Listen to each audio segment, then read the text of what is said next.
Bienvenue à tous.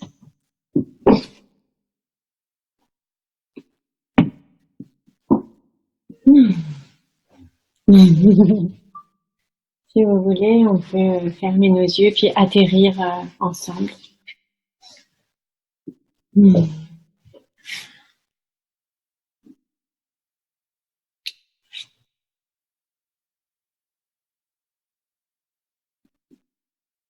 Dans l'ici et maintenant, vraiment en sentant et en sachant que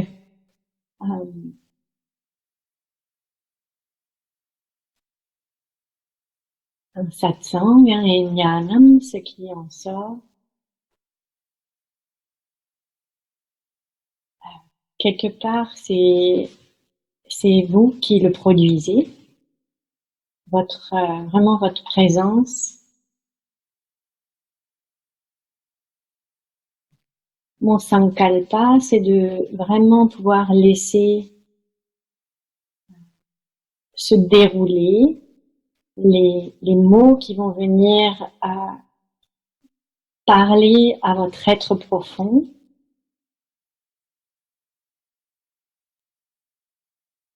S'il y avait une personne de plus ou une personne en moins, ce qui s'exprimerait à travers les mots de Vedanta, jamais à travers mon intellect, mais à travers les mots de Vedanta, serait différent.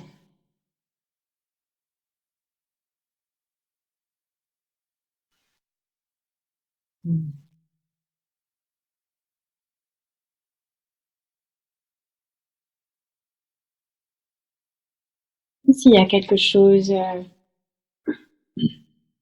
qui est en lien avec le choix, c'est le thème de notre satsang aujourd'hui, le choix. S'il y avait quoi que ce soit qui pouvait être en lien avec cet adhisthana, cette essence, vous pourriez le garder tout à fait présent à votre conscience pour qu'il soit adressé lors du satsang.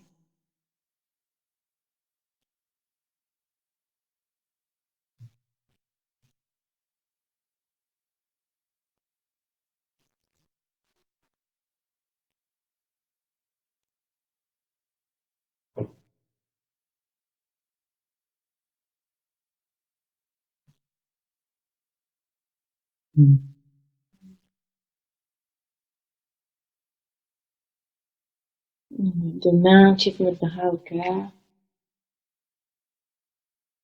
On va pouvoir chanter ensemble, chanter à cette inspiration commune, le Parasparam, et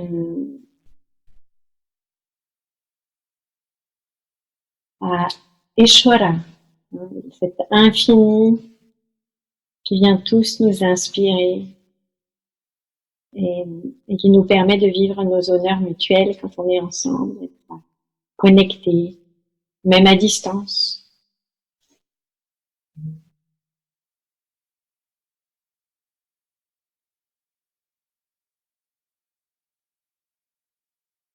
On va ouvrir nos yeux tout doucement.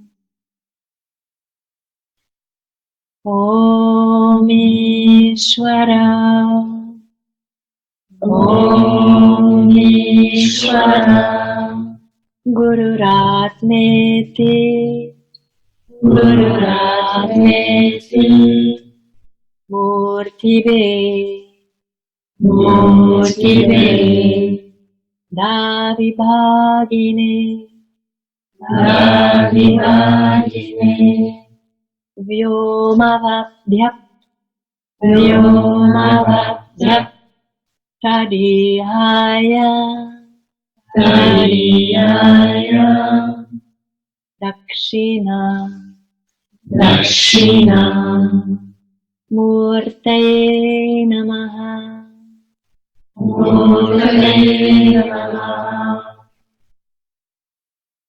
Om Saraswati Namastubhyam, Om Saraswati Namastubhyam, Varadeka, Bhavika Marupini Marupini Vidyarambham Vidyarambham Karishyami Karishyami Siddhir Siddhir Bhavatu me sada Bhavatu me sada Ya Devi Yadevi Stuyate Nityam Suyate Nityam Vibhudai Vibhudai Virpargahin Vedvarahini Same Same Vasatu Dihwagre Vasatu Dihwagre Brahmarupa Brahmarupa Saraswati Saraswati Aim Harim Om Aim Harim Om Saraswati Namaha Saraswati Namaha Aim Harim Om Saraswati Namaha Aim Harim Om Saraswati Namaha Aim Harim Om Saraswati Namaha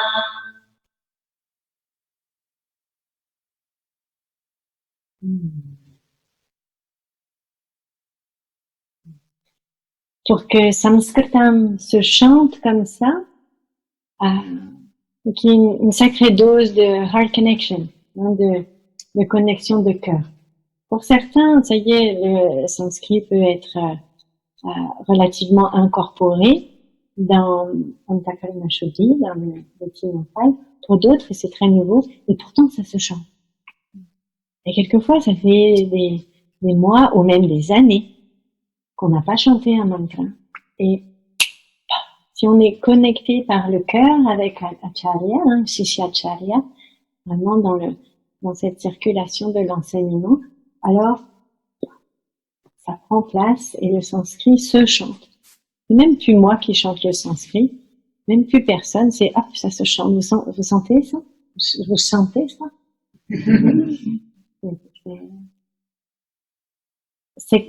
C'est quand c'est appris par cœur, pas du tout de façon académique, mais vraiment quand c'est appris par cœur et joyeusement. Et Vedanta vient toujours nous dire, et c'est pour ça qu'on chante à Saraswati, c'est la déesse de l'apprentissage en fait, hein, de l'enseignement. Vedanta vient nous dire, souvenez-vous, vous êtes un jnani. Vous êtes celui qui a envie d'apprendre tout le temps, à vie en fait. Et le jnani, il apprend joyeusement. À chaque fois qu'il apprend, il le vit, il est joyeux d'apprendre.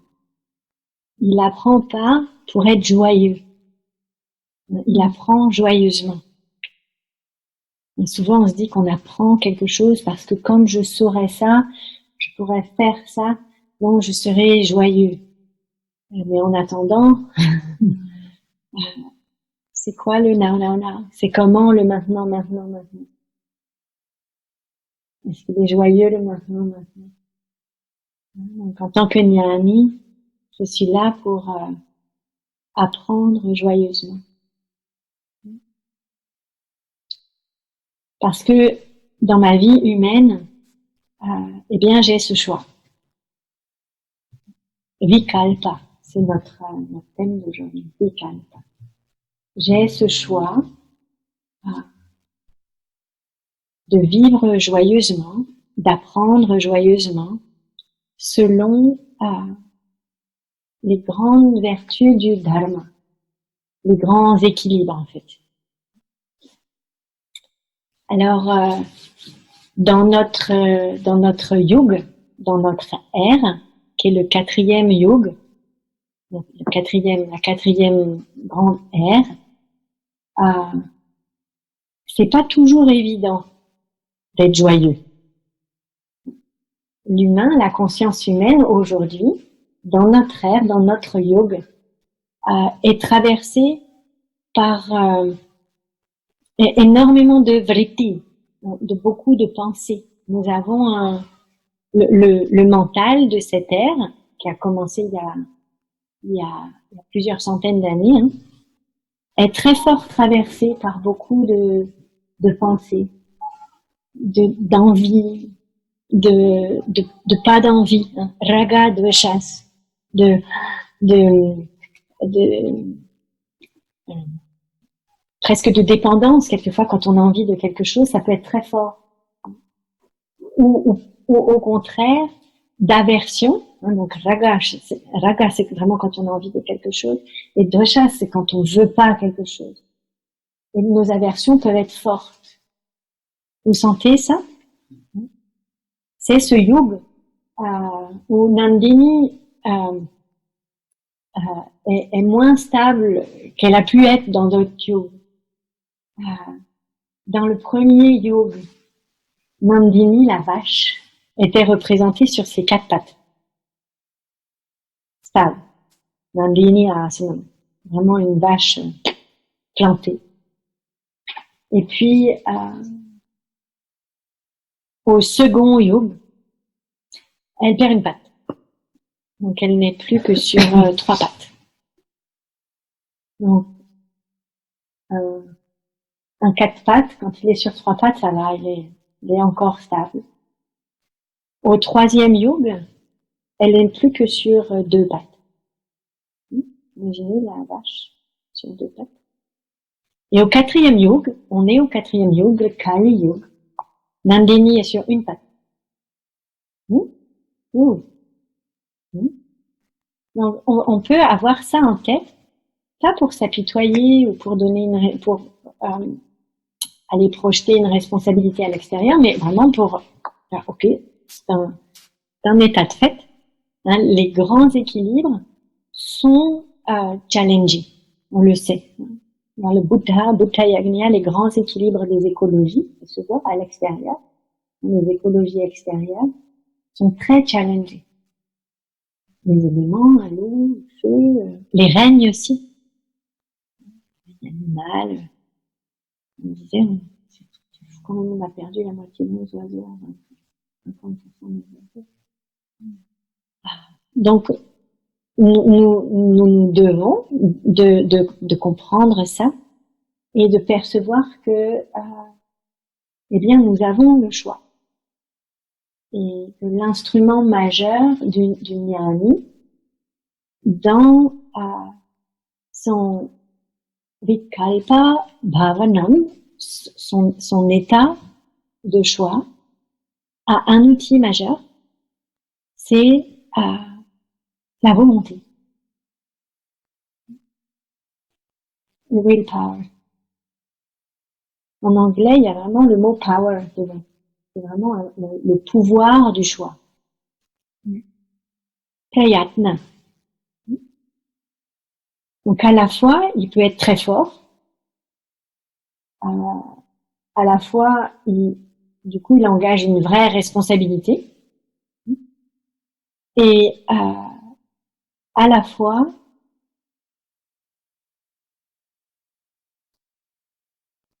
il peut être aussi l'objet du non-choix.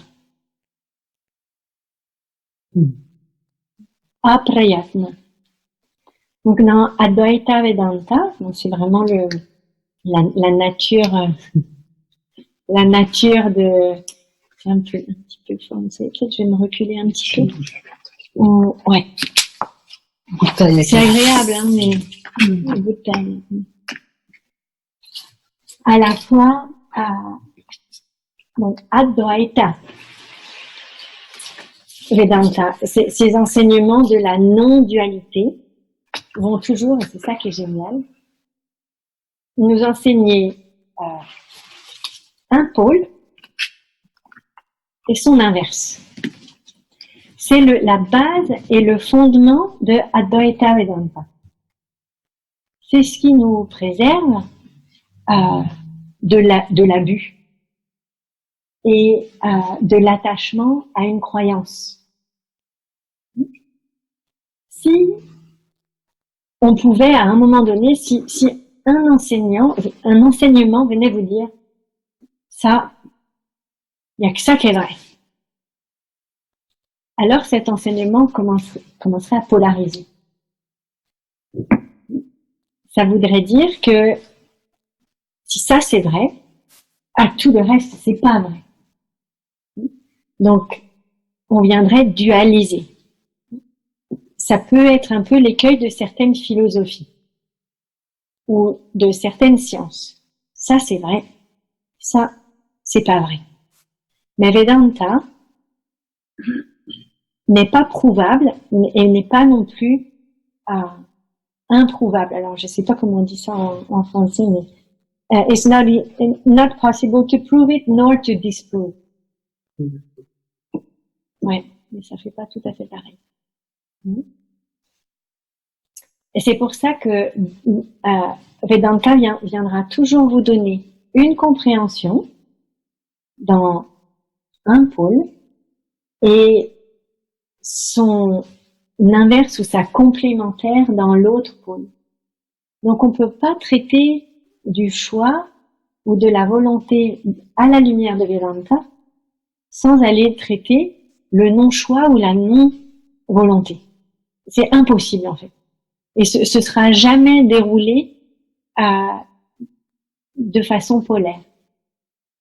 C'est pour ça que on va commencer par le pouvoir du choix. Heureusement, on a une voie pour nous en tant que Jnani, une voie de choix qui est celle des 4, pour certains vous allez faire, des 4 grands buts ou des 4 grands choix dans notre vie. Dans notre vie de grahasta. Je pense qu'on est tous, il y en a peut-être une qui est à l'orée de la forêt.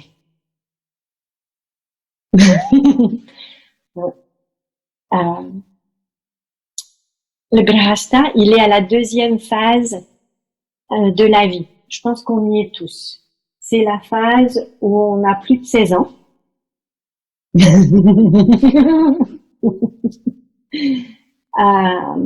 Mais où on n'est pas encore à la retraite.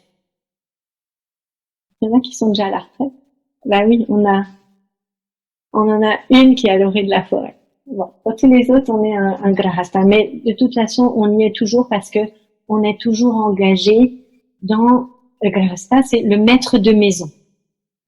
Celui qui fait le choix de créer un foyer, de travailler, de s'occuper de sa famille, que ce soit son ascendance ou sa descendance. Donc on est dans ce qu'on appelle cette ashrama.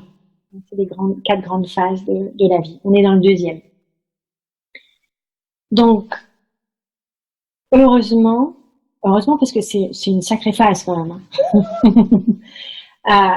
Pour réussir à maintenir tous nos équilibres, eh bien, on a heureusement ces 4 grands buts, les purushartha. Alors le premier sont des buts ou aussi des engagements, c'est quand même une sorte de responsabilité. C'est le choix de dharma. Dharma, artha, kama, moksha. Donc le premier, dharma. On a tous entendu ce mot-là plusieurs fois. Le dharma, c'est cette collecte des lois cosmiques et naturelles que nous vivons en tant qu'humains. C'est vraiment très relié à Dieu, notre être incarné. Ces lois cosmiques, elles incluent toutes les lois qu'on connaît, nos lois sociales, nos lois politiques, nos lois familiales, nos lois personnelles, et elles font l'objet, heureusement, constamment, de choix et de rechoix. Vivre comme un dharmika, vivre selon les lois du dharma, donc sans violence, ahimsa, dans les honneurs mutuels, parastaram, en respectant tous les règnes, Buddha Yagna, Manushya Yagna, c'est un sacré choix. Donc c'est notre premier choix, c'est génial. Et c'est notamment le premier choix qu'on fait lors de Mahavivaha, le mariage. Quand on s'est marié dans la tradition védique avec Ivan,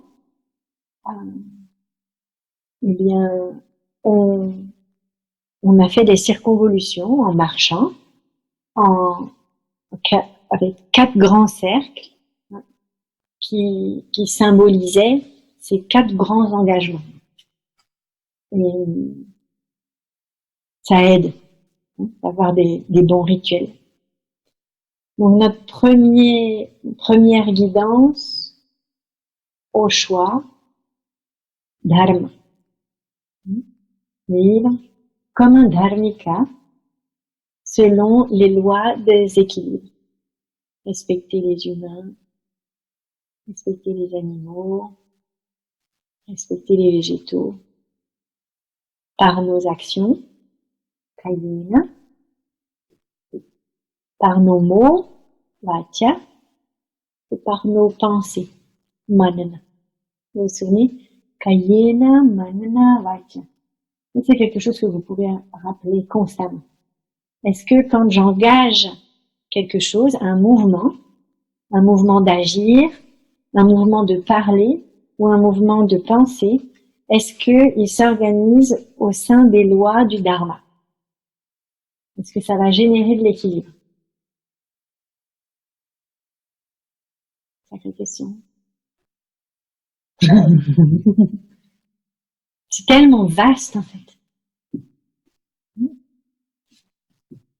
Quelquefois, même ce qui nous paraît pouvoir générer une forme d'équilibre sur l'instant, en fait, sur le long terme, on se rend compte que peut-être la vision était rétrécie. Peut-être en fait, sur le long terme, ça n'a pas du tout généré de l'équilibre du dharma. Et au contraire, quelquefois, on fait un choix, c'est complètement irréel. Et on vient exploser la situation. On dit, waouh, là, on est vraiment dans samatvam, vraiment, il y a les équilibres qui shiftent. Et pourtant, sur le long terme, voilà, sur le long terme, ça peut être relié à notre vie, là, ça peut être le long terme karmique aussi. Eh bien, on se rend compte qu'en fait, ça ne pouvait pas être un meilleur choix. Et en fait, que prayatna, à ce moment-là, the will and the right effort, la volonté et l'effort juste, est allé dans une voie qui a tout explosé sur l'instant, mais qui est parfaite, qui a été parfaite et qui a ramené le dharma, ramené l'équilibre. On a tous fait l'expérience de ça.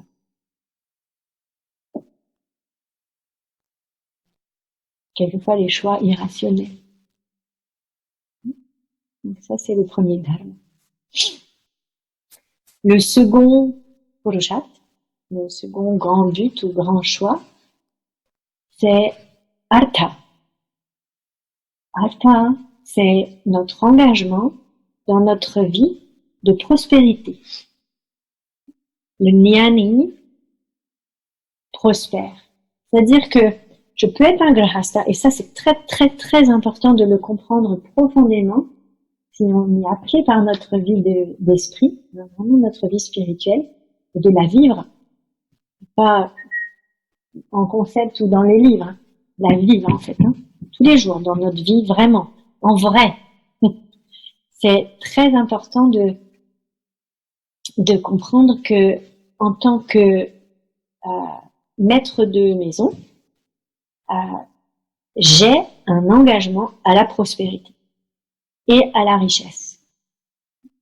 Je m'engage, et ça fait partie, c'est vraiment le deuxième cercle de Mahavivara quand on s'unit en fait, hein. Quand on s'unit à l'autre, en fait, on s'unit juste à soi.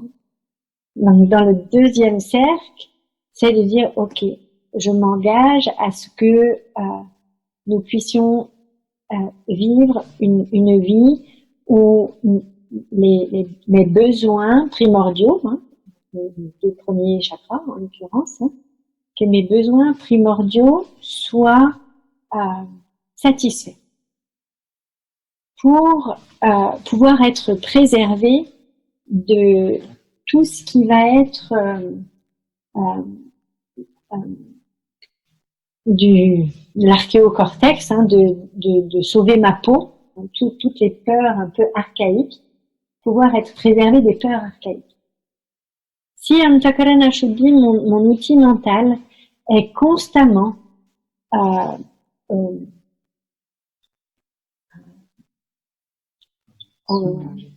submergé.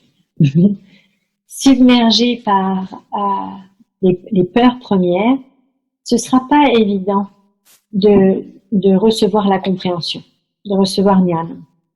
Mon mental, il va s'en aller, il va penser à un millier de choses et ce sera pas évident d'être dans le samadhana, hein, c'était le thème des 2 dernières semaines, samadhana. Focuser le mental sur une chose. Donner une intention et focuser le mental sur une chose. Il va, s'il y a des peurs premières qui viennent tout le temps par manque de artha, par manque de prospérité, ce sera beaucoup moins facile. C'est la seule raison. C'est pas le cas si je suis un sannyasine. Si je suis renonçant, pas de besoin. 0 besoin.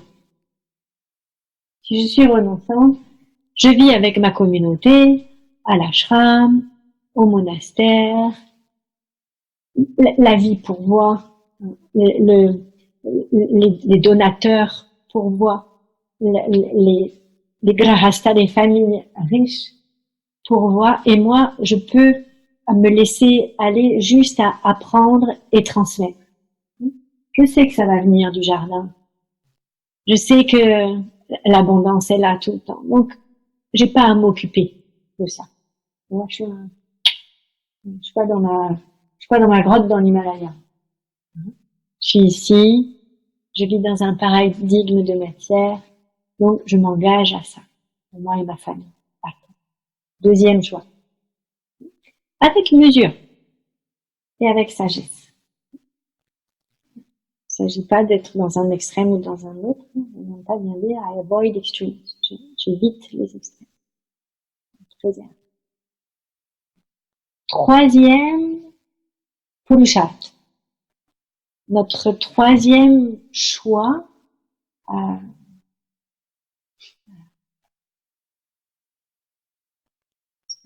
c'est poignant, parce qu'il peut être poignant, c'est Kama. Kama dans sa forme lumineuse. Le chapitre entier, Kama Sutra, je vérifie au fond. Kama, mais c'est ça, c'est le pouvoir de Kama. C'est Krishna. Krishna, le bel Apollon, l'amoureux qui vient réveiller le désir. Kama, c'est le désir, les passions. Et elles sont importantes dans une vie de maître de maison, parce que elles font jaillir le plaisir dans le sens où c'est joyeux, où on profite, où c'est léger. Il y a quelque chose qui fait que on est heureux d'être ensemble. On fait le choix à nouveau, Kayena Manana Vacha, de générer des actions plaisantes, de dire des mots plaisant à dire, donc à entendre, et puis à diriger aussi sa pensée ben, dans des voies douces, en fait. Hein. Quand même, avec la douceur. Alors, le chapitre 3 en entier, quasiment, de la Bhagavad Gita, elle est sur les binding likes and dislikes, les binding desires. Donc, elle est sur les kamas, mais qui viendraient nous contraindre, et qui seraient plutôt là compris comme des envies asservissantes. Vous savez, quand on a vraiment envie d'un truc, qu'on veut, et que ça ne devient plus juste une invocation ou une louange ou une exaltation du cœur de Krishna qui danse ou qui joue de la flûte, mais plutôt de quelque chose qui veut ou qui veut pas, ou qui deviendrait rigide. Donc ça se fait pas, ça se dit pas, qui viendrait générer de la résistance. Ça c'est commun, hein, qu'on a beaucoup étudié là, pendant 2 ans, dans sa forme contraignante. On n'est pas sur ce karma-là. On est vraiment sur la partie de karma des 4 purusharthas qui est vertueux. Est-ce que dans nos familles, on n'a pas envie de vivre ça, en fait, hein, cette légèreté,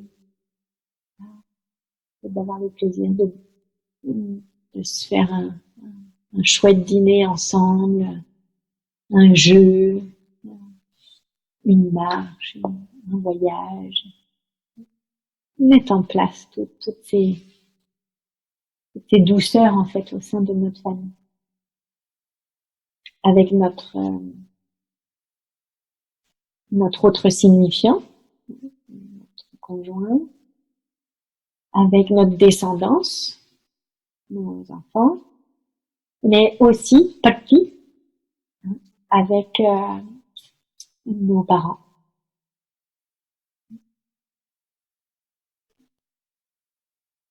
Alors, dans notre monde occidental, c'est assez évident de comprendre que, bah oui, avec notre descendance, bien sûr, hein, avec les enfants.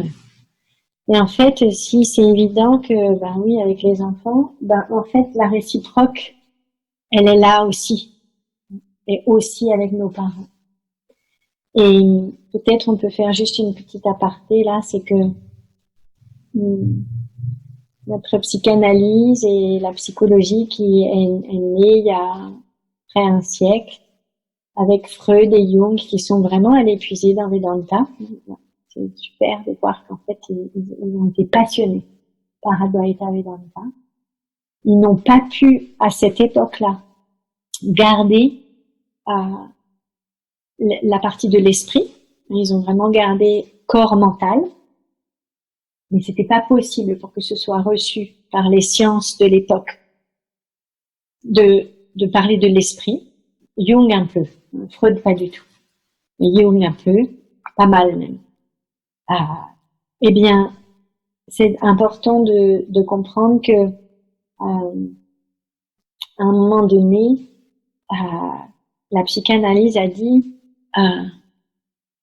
pour résoudre le soi, je dois tuer le père ou je dois tuer la mère. On a tous entendu ça. C'est une expression de psychanalyse classique en fait. Et c'est un tout petit peu différent dans Advaita Vedanta. C'est que je ne viens pas tuer le père ou la mère. C'est je viens mourir, c'est moi qui meurs. J'essaye pas de tuer l'autre, en fait. Je sais que tout se fait à l'intérieur. C'est moi qui meurs à mon idéal de père ou de mère. C'est juste l'idéal que j'ai projeté sur mon père et ma mère, que j'aurais voulu qu'ils soient comme ci, ou qu'ils soient comme ça, ou qu'ils soient plus comme ci, ou qu'ils soient moins comme ça, ou qui disent plutôt si, ou qui disent pas ça. Donc je meurs à mon idéal de père et de mère. Et c'est comme ça que je peux, pour cette partie-là, honorer ce troisième Purushartha, de vivre dans la famille en tant que maître de maison, la joie, la légèreté avec ma descendance et avec mes parents. En n'essayant pas d'attendre qu'ils soient différents de ce qu'ils sont. Et j'ai écouté une phrase, j'ai écouté, mais j'ai surtout entendu différemment une phrase il y a quelques jours, c'est je ne viens pas me compléter dans la présence de mes parents, de ma famille. Je viens partager ma complétude.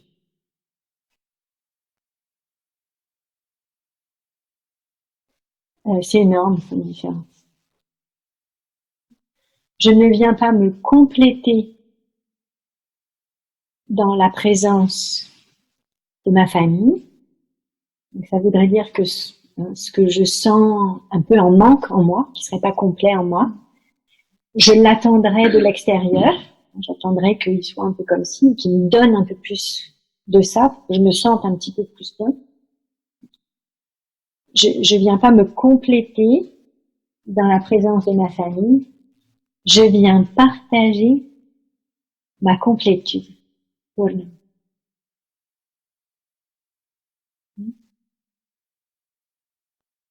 Et quand je comprends ça profondément, j'intègre que je suis complet. Purna. Je suis complet déjà. Au plus je comprends que je suis cette essence de complétude, que tout est déjà à l'intérieur, et qu'il me manque rien,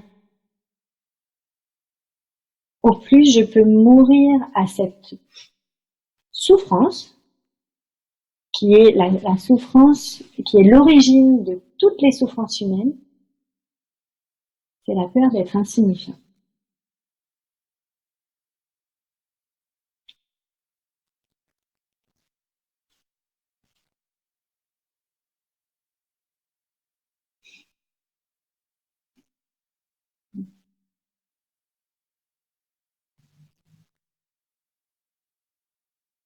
Ne pas faire assez,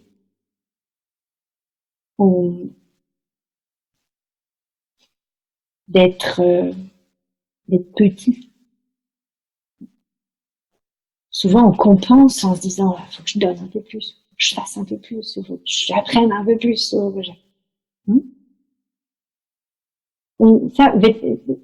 rien ne sort de mon intellect. Vedanta vient dire, si le jnani veut être libéré, il passera par la libération de cette illusion qui est celle d'être insignifiant.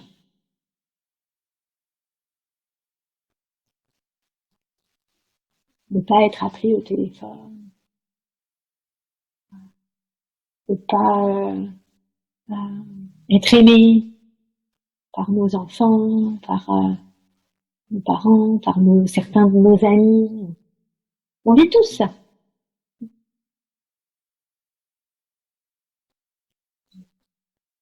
Voilà. Donc c'est cette libération de cette souffrance-là. Et c'est le quatrième Purushartha. Moksha. Freedom from suffering. La libération de nos illusions, donc la libération de nos souffrances. Moksha. Qui n'a pas envie d'être libre? Combien de fois, et j'ai trouvé ça adorable il y a plusieurs années, Monique, qui est notre doyenne, un jour elle arrive et puis elle s'assoit et elle me regarde avec toute la sincérité du monde et elle me dit « Je veux juste être libre ».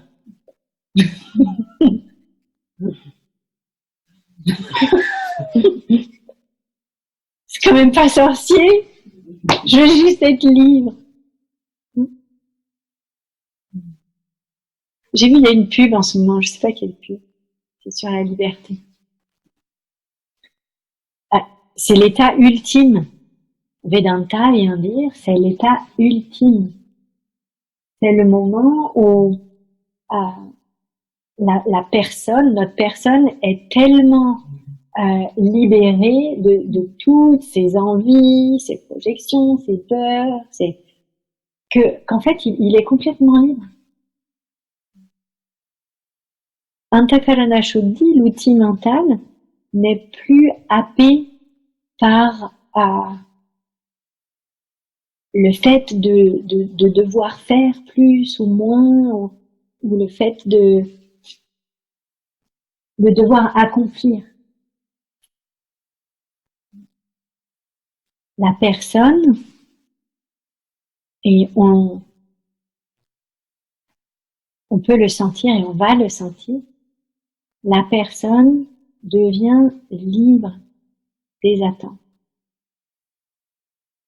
libre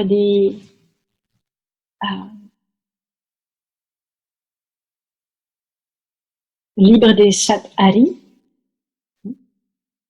des si grandes souffrances, des si grands obstacles à la personne sage, hein, c'est 6 obstacles to the wise person. 6 obstacles à la personne sage, 6 obstacles au mental, dont l'envie. Alors, on me dit, attends, en train de dire que comment le désir, le choix, les 4 choix majeurs sont une voie à la libération. Et puis en fait, on vient dire qu'en fait, pour pouvoir être libre, je dois me libérer du choix. Advaita. Les deux sont présents. Une première phase du grahastha, d'envoyer la volonté, parce que elle est là, hein, constamment, notre volonté, nos envies, notre passion, de lui donner une bonne direction dans les 4 grandes valeurs du Dharma. La volonté, elle peut s'exprimer, générer de l'équilibre, de la prospérité, de la joie, pour se sentir libre. Mais en sachant que l'ultime de la liberté, c'est quand je peux abandonner ça.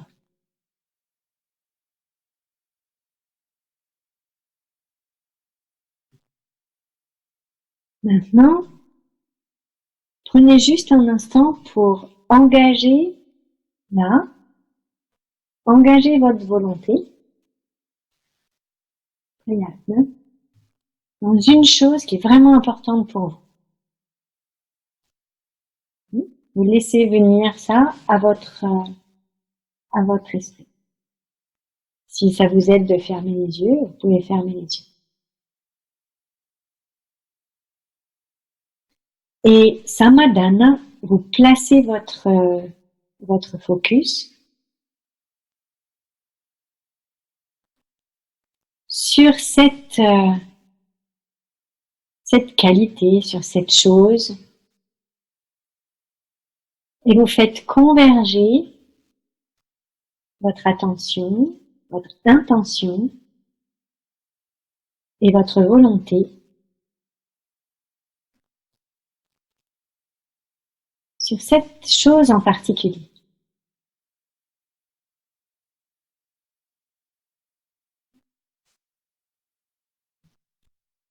Et vous percevez comment vous vous sentez. À un moment donné, il peut y avoir une forme de paix qui s'installe parce que les pensées convergent dans une voie. Ils trouvent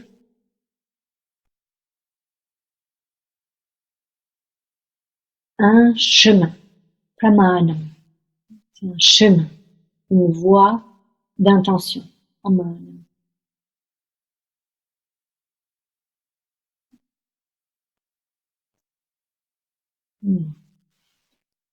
Maintenant,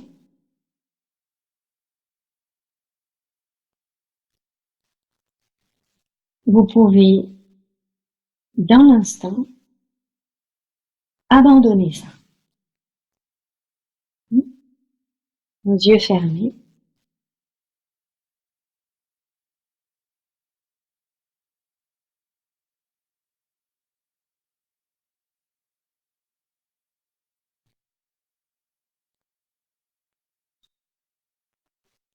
Vous laissez emplir par la non-volonté, juste vairagya.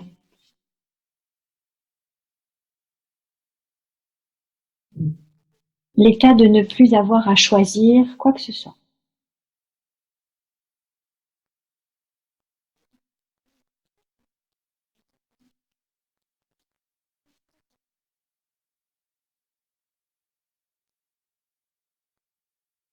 L'état de détente et de relaxation totale, de lâcher prise, qui vient dire avec ou sans. C'est pareil.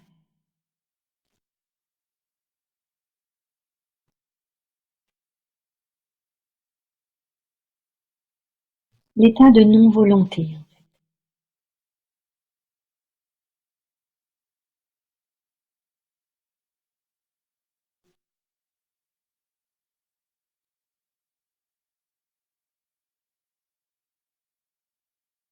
Et vous vous laissez comme fondre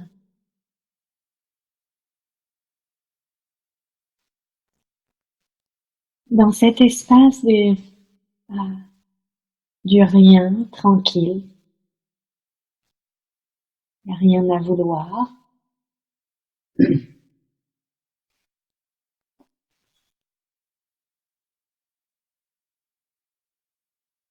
Juste à profiter d'un grand confort.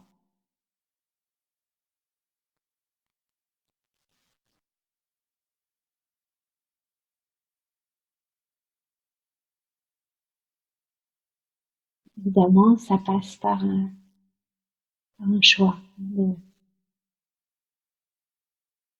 d'abandonner toute volonté. Là.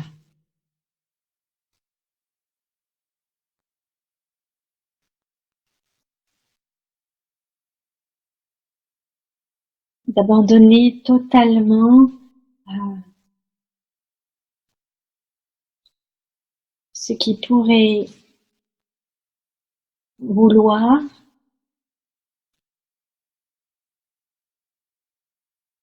parce que ce serait bien ou mieux. D'abandonner ça totalement, d'abandonner totalement l'esprit critique.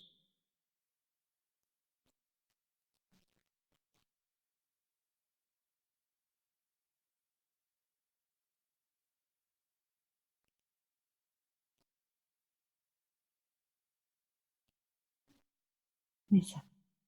Au moment où l'esprit critique est totalement abandonné,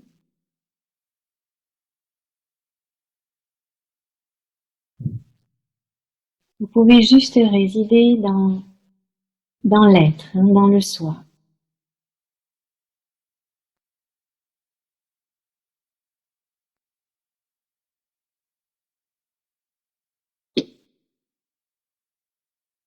Le critique est totalement abandonné.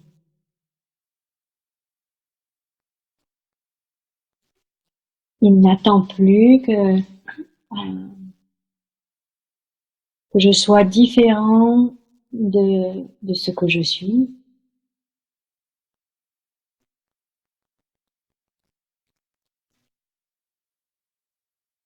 Il n'attend plus non plus que je fasse quelque chose de différent de ce que je fais.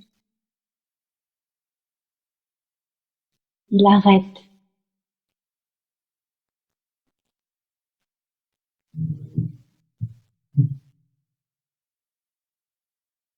De juger totalement.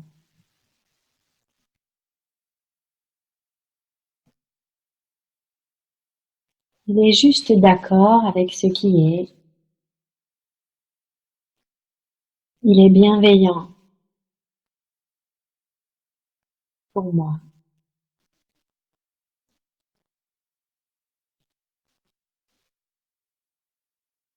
Il n'a plus aucune volonté sur moi.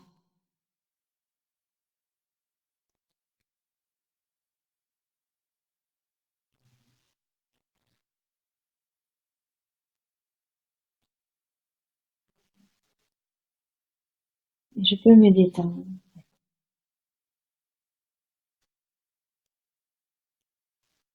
Parce que ce qui est totalement parfait, comme c'est.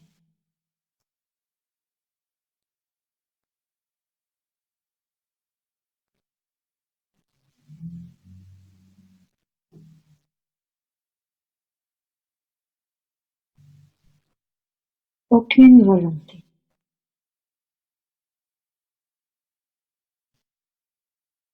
Après,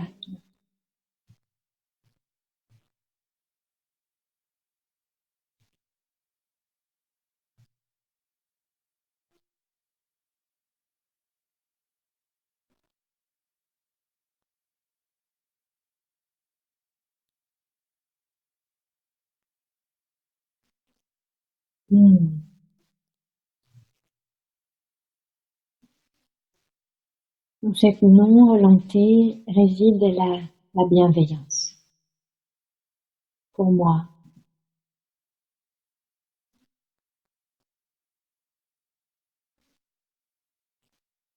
pour le soi,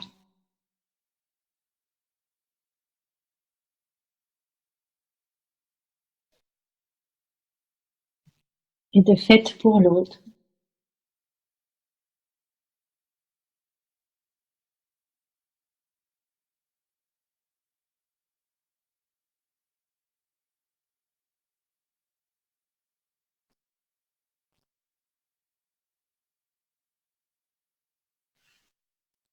Le fait de ne pas faire de choix, les instants de non-choix, de non-volonté. Dans ces instants, je réside dans la paix, dans le contentement.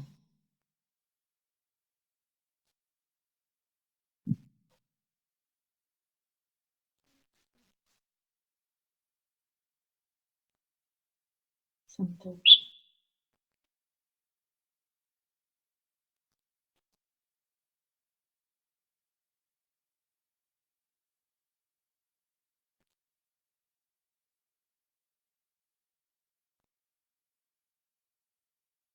Évidemment, c'est passé par un choix à un moment donné,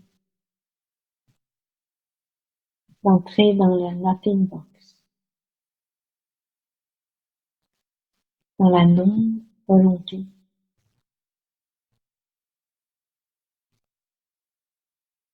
Dans la détente.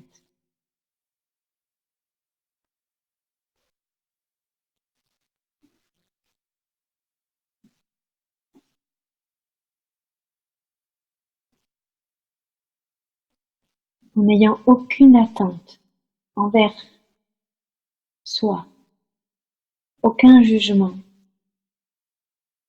en étant totalement bienveillant.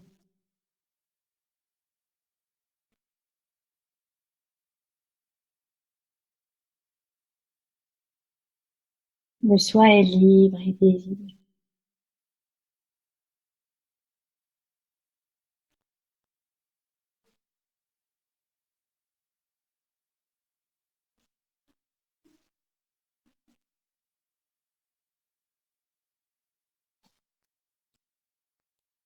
Il est plein.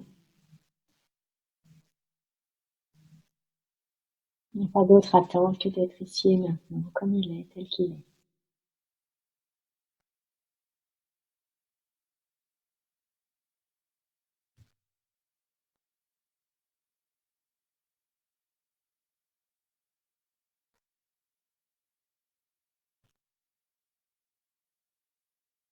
C'est l'état de nos non-volontés. Apriya.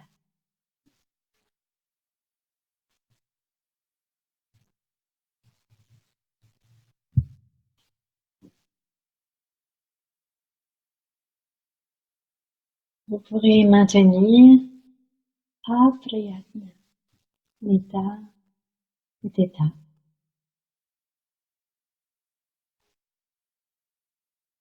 qui est un état d'extrême bienveillance pour le soi.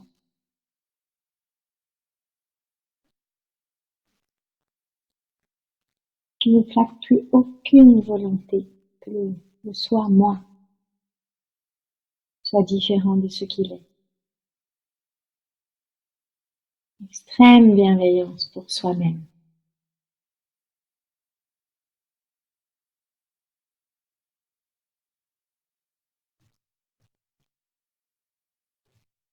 Maintenant cet état, doucement, tout doucement ensemble, à la fois ensemble et à la fois chacun à son rythme. On laissera nos yeux se rouvrir très progressivement, peut-être en plusieurs fois. Mais en maintenant cet état de non-volonté.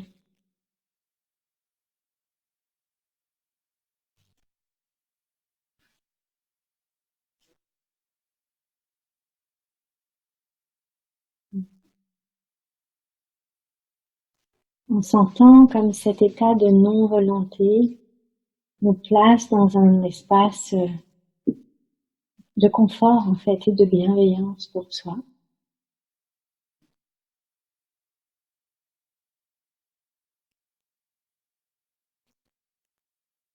Et que ce terreau de non-volonté, ça devient le socle, comme la condition ou l'environnement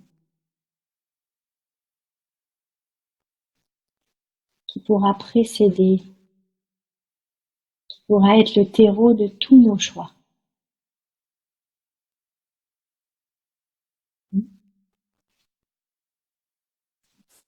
Cet état que je touche à un moment de non-volonté, de paix. Il est la condition, le terreau pour que tous mes choix humains puissent être faits dans le Dharma, dans les équilibres. C'est l'état et la condition pour que nos choix créent Dharma, l'équilibre, Artha, la prospérité, Kama, la joie, et Moksha, la libération.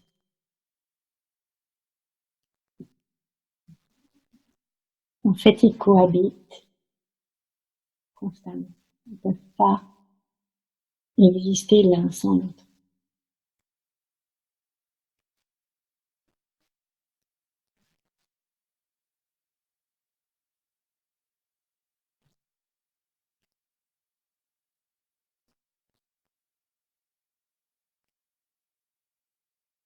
Tous mes choix viendront de cet espace de paix.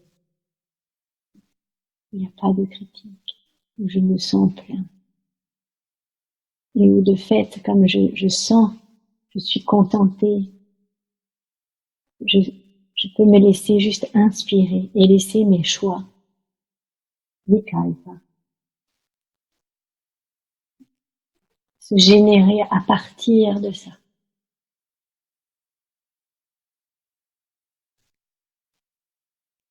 Et je sais que plus jamais je ferai un choix important quand il n'y a pas ce terrain-là.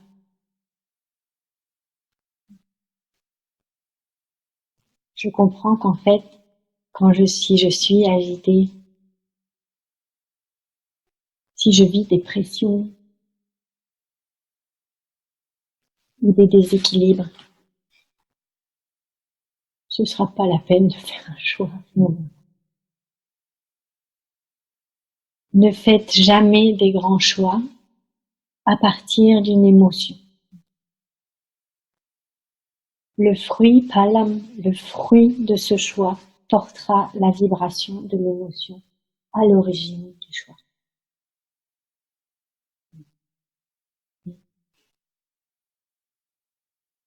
Prenez le temps de plonger dans ce soi qui est parfait. Il est parfait comme il est. Ouais. Si j'attends rien de différent de lui, comme quand on prend un enfant, on dit t'es beau, t'es grand, oh, ce que tu viens de faire c'est énorme. Il va se sentir bien. Vous faites pareil avec le soi. Il est aux petits oignons. Et à ce moment-là, il se détend. Et il peut faire un choix à partir de la détente. Faire un choix à partir de l'amour, de la paix. Et ça le préserve des omissions, des erreurs.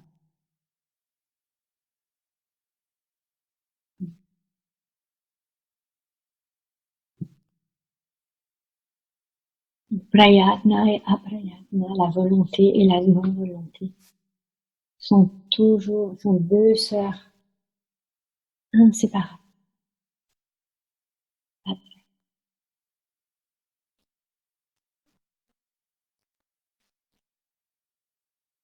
De le sentir dans notre cœur.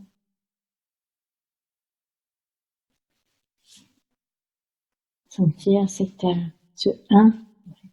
yoga, union, de ce qui nous paraissait opposé.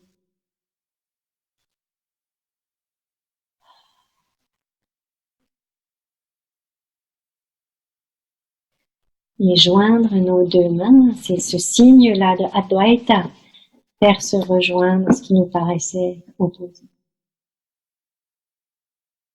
Ou bien en nous, ou entre nous.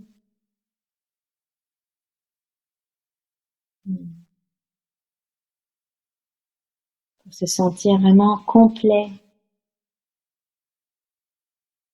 signifiant, plein et complet.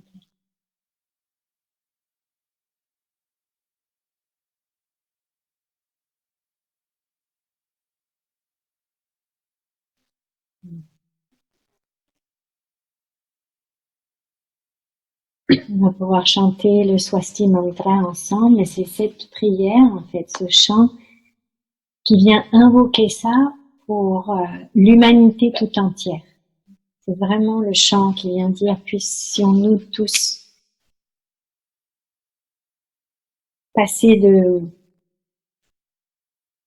l'ombre à la lumière, puissent tous les êtres être contentés, se sentir pleins et complets.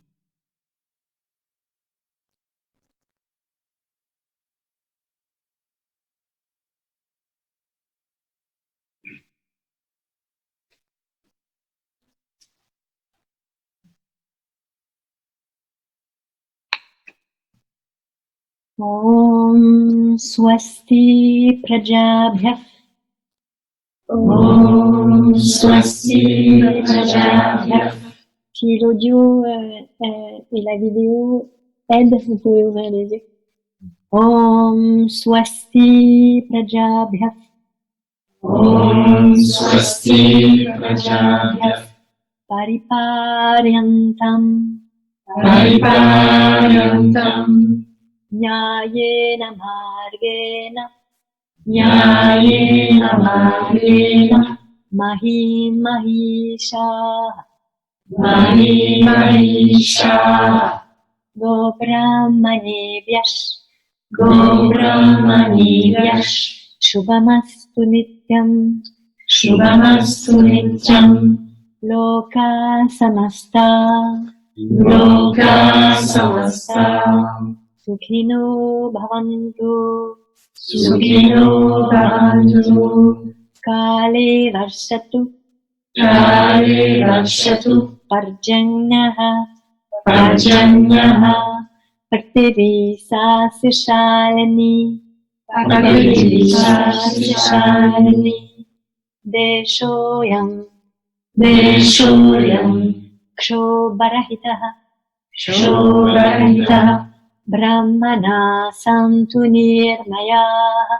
Brahmana Santu Nirmayaha Om Sarvesham Om Sarvesham Swastir Bhavatu Swastir Bhavatu Sarvesham Sarvesham Shantir Bhavatu Shantir Bhavatu Sarvesham Sarvesham Purnam Bhavatu Purnam Bhavatu Sarvesham Sarvesham Mangalam Bhavatu Mangalam Bhavatu Sarve Bhavantu Sukhinah Sarve Bhavantu Sukhinah Sarve Santu Niramayah Sarve Santu Niramayah Sarve Bhadrani Sarve Bhadrani Pashyantu Pashyantu Ma Kaschid Dukha Bhag Bhavet Ma Kaschid Dukha Bhag Bhavet Ma Kaschid Ma Kaschid Dukha Bhag Dukha Bhag Bhavet Bhavet Ma Kaschid Ma Kaschid Dukha Bhag Bhavet Dukha Bhag Bhavet Ma Kaschid Dukha Bhag Bhavet Ma Kaschid Dukha Bhag Bhavet Asato Ma Satgamaya Asato Ma Satyamaya Tamaso Ma Jyotirgamaya Tamaso Ma Jyotirgamaya Mrityorma Amatam Gamaya Mrityorma Amatam Gamaya Om Purnamada Purnamida Purnat Purnamudachyate Purnasya Purnadaya Purnamevavashishyate Om Shanti Shanti Shanti Hari Om Shri Guru Namaha Hari Om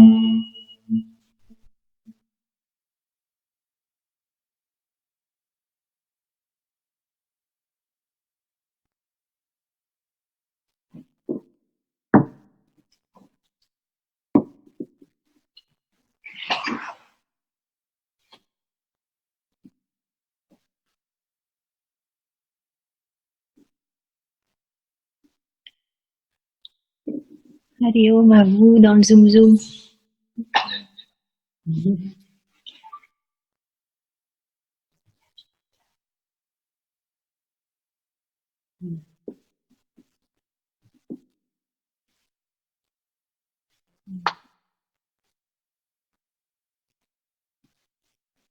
Laissez tout ça vraiment, sink to the bottom of the lake, la plonger jusque dans le fond du lac, le lac Placide. Profitez de ça.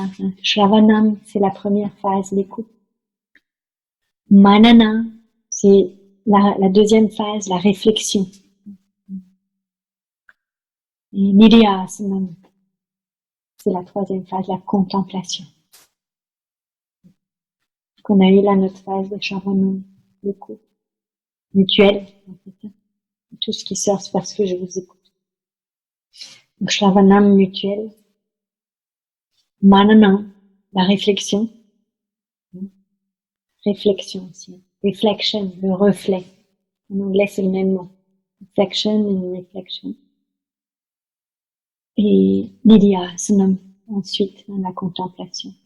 Prenez les temps de contemplation régulière.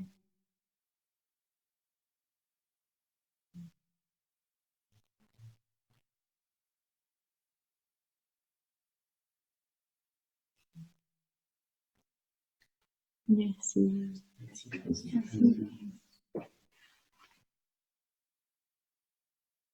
Je voudrais répondre à la question de c'est quoi la donation? La donation, c'est ce qui est juste pour soi. Ça va passer par un choix. Vikalpa.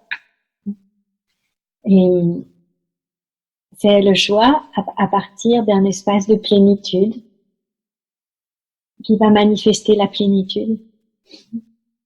C'est le choix dans le Dakshina, ça fait vraiment partie de Shravana Manana Nidhyasanam, de l'échange. En fait, c'est pas rien, ça s'appelle Dakshina. C'est le même mot que le nom qui est donné à l'enseignant des enseignants, Dakshinamurti, l'origine des origines. Au moment où se fait le Dakshina, et vraiment c'est la proposition, c'est au moment où vous faites votre donation, vous faites la donation à vous-même. Faites pas la donation à une personne. Vous faites vraiment une donation au Jnani, à celui qui vient intégrer. Et comme je donne, je reçois. Palam, c'est au moment de traditionnellement, hein, vraiment, au moment du Dakshina, au moment de la donation, c'est le moment où le fruit, Palam, descend, en fait, hein, où c'est au moment où il peut être décroché. C'est ce qu'on chante dans le Mrityunjaya mantra. C'est un concombre. C'est une courge dans le mantra. C'est un curcubitacé, quoi. Puis-je manger le fruit au moment où il se décroche tout seul? Il faut que je tire dessus ou que je le laisserai pourrir sans en jouir. Vraiment à l'âme. Le moment du Dakshina, c'est le moment où la courge se décroche seule. Et vous pouvez vraiment goûter les amritam, le nectar. Et donner à la mesure de ce que vous recevez et surtout donner pour qu'il y ait zéro dette quand vous partez. Et ça, c'est valable pour tout. J'avais fait ça, j'avais envie de donner ça, ou j'avais envie de dire ça, ou j'avais envie de le prendre dans mes bras. Donc, vraiment, Swamiji dirait, as if it was the first day, the first time and the last time we see each other. À chaque fois qu'on se rencontre, que vous vous rencontrez avec qui que ce soit, faites que ce soit l'instant où, comme si c'était le premier jour, et le dernier jour. Et si on garde ça à Kama, le plaisir et la jouissance ensemble. Placer ça dans l'action.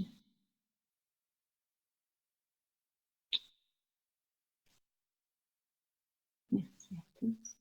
On peut boire une petite tisane et puis Yvan, quand on boira la tisane, si tu veux, tu pourras donner des petites infos, on a des petites des petites infos de retrouvailles. Allez, on à toi. Merci.